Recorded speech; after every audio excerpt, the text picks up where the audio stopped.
आदाब दोस्तों, मैं हूं शहजाद आलम बरनी। आप देख रहे हैं द बरनी शो। आज हम अपने शो में जो मुद्दा लेकर के आए वो बहुत ही गंभीर है।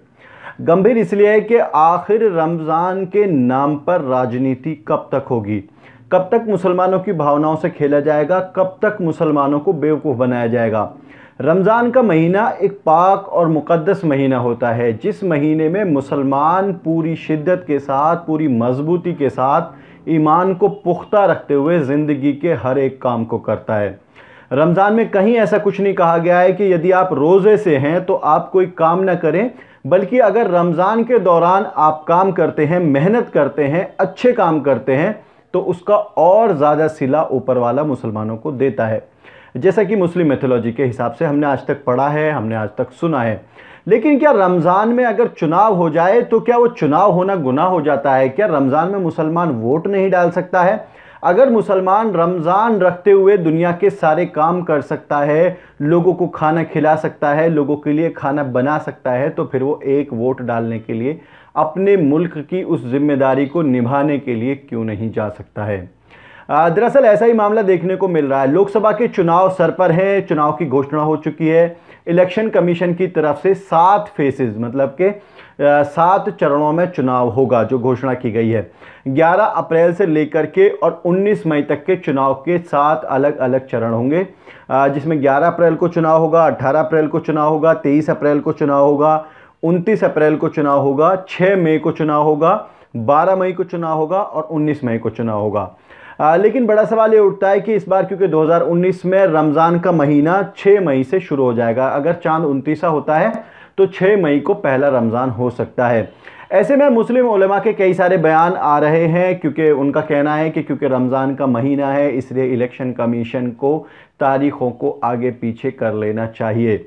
लेकिन क्योंकि चुनाव का प्रोसेस जून से पहले पहले पूरा होना है, इसलिए इतनी जल्दी अब तो चुनाव हो नहीं सकता है और बाद में इलेक्शन पहुंच नहीं सकता है।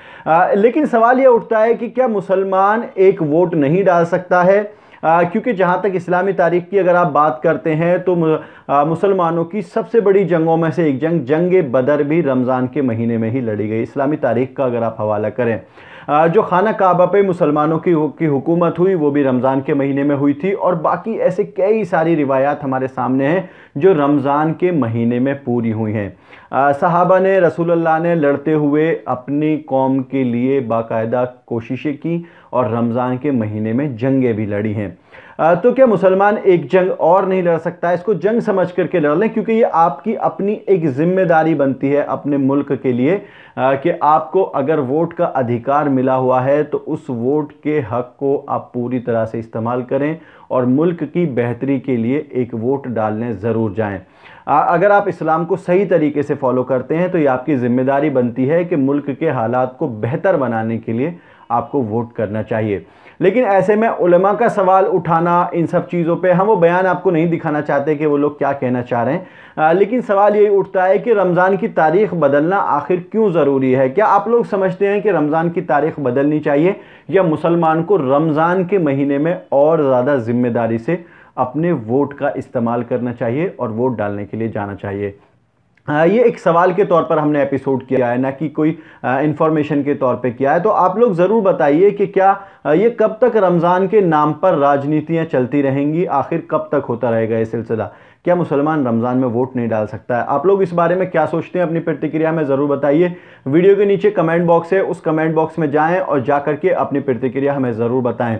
आज के प्रोग्राम में इतना ही। हमारी आपसे दरख्वास्त है, इस प्रोग्राम को शेयर ज़रूर करें और हमारे चैनल को सब्सक्राइब ज़रूर करें। और आप हमें ट्विटर पर भी फॉलो कर सकते हैं, @शहजाद बरनी पर जा करके आप हमें ट्विटर पर फॉलो कर सकते हैं। बहुत बहुत शुक्रिया।